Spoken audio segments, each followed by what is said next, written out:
Bicara sejarah pasti menyebut nama atau bangsa, bukan bermaksud untuk mengutak-ngatik masa lalu menimbulkan kericuhan di masa sekarang, tetapi untuk membeberkan jalan cerita, menguraikan, memperpanjang sejarah agar anak-anak cucu kita lebih tahu tentang apa yang terjadi di masa lalu, background negara mereka, ataupun kehebatan-kehebatan orang di masa lalu, sehingga tidak ada obor yang padam. 5 fakta tentang tentara Gurkha. Kepo sejarah. Tentara Gurkha, pelafalannya saya tidak tahu pasti apakah ini Gurkha atau Gorkha. Mohon maaf, semoga berkenan. Dikenal sebagai tentara yang berani mati. Jadi tidak ada rasa takut, bertempur, mati-matian, total, all out, waspada, kuat, tapi juga netral, disiplin, dan loyal, sekaligus tenang dan bersahabat. Memiliki postur yang tinggi besar. Usia kinerja mereka dari sekitar 18 sampai 45 tahun memiliki seleksi yang ketat dan berat. Seperti misalnya adanya beberapa tes, termasuk tes bahasa dan tes fisik. Tes fisik yang saya baca dari data adalah mengangkat beban sekitar 25 kilo dan harus menjajaki pegunungan. Awal terbentuknya pasukan Gurkha ini sekitar tahun 1816. Awalnya mereka adalah orang-orang Nepal. Mereka sebagai tentara Nepal pada waktu itu sekitar tahun 1814 berperang melawan Kongsi Dagang Hindia Timur, di mana Kongsi Dagang ini mewakili kerajaan Inggris dan didirikan untuk melakukan perdagangan di kawasan Hindia Timur, termasuk di Asia Tenggara. Namun kemudian terjadi monopoli eksploitasi dari Kongsi Dagang ini yang membuat pribumi dan tentara-tentara Nepal memberontak. Tapi kemudian pemberontakan ini berakhir dengan adanya perjanjian damai pada tahun 1816. Tetapi mungkin pertempuran ini membuat pihak Inggris terpesona dengan ketangguhan tentara Nepal ini.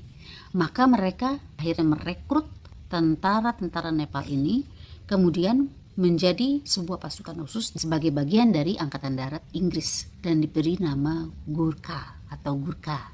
Itu terjadi sekitar tahun 1816-an. Nah, setelah itu pasukan Gurkha ini mulai membantu pihak Inggris dalam beberapa peperangan selama hampir 200 tahun.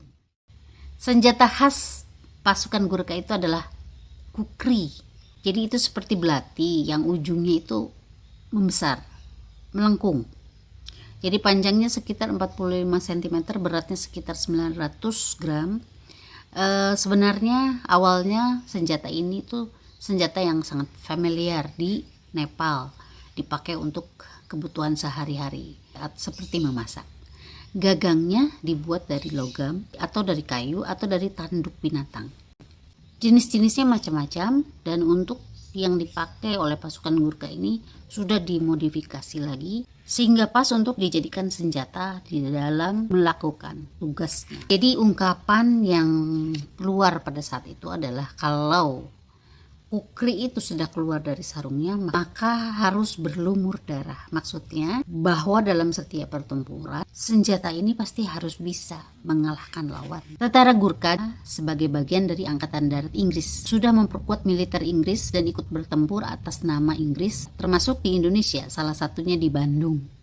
Waktu itu tentara Gurkha dan Nika mengepung Gedung Sate untuk mengambil alih. Gedung Sate itu dulu kantor PU. Kenapa Gedung Sate mau diambil alih? Karena merupakan ikon kota Bandung dan juga termasuk pusat kegiatan pemerintahan. Maka mau diambil alih. Pada saat itu ada 7 karyawan PU yang akhirnya mau tidak mau harus melawan tentara Nika dan Gurkha.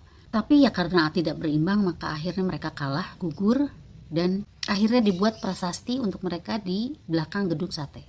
Apakah tentara Gurkha masih ada sampai sekarang? Menurut data yang saya baca, tentara Gurkha itu masih bekerja untuk Inggris, lalu juga diminta bantuan di Brunei Darussalam, juga di Singapura, dan juga di India. Salam sejarah, sebarkan sejarah sampai ke anak cucu kita. Kepo sejarah.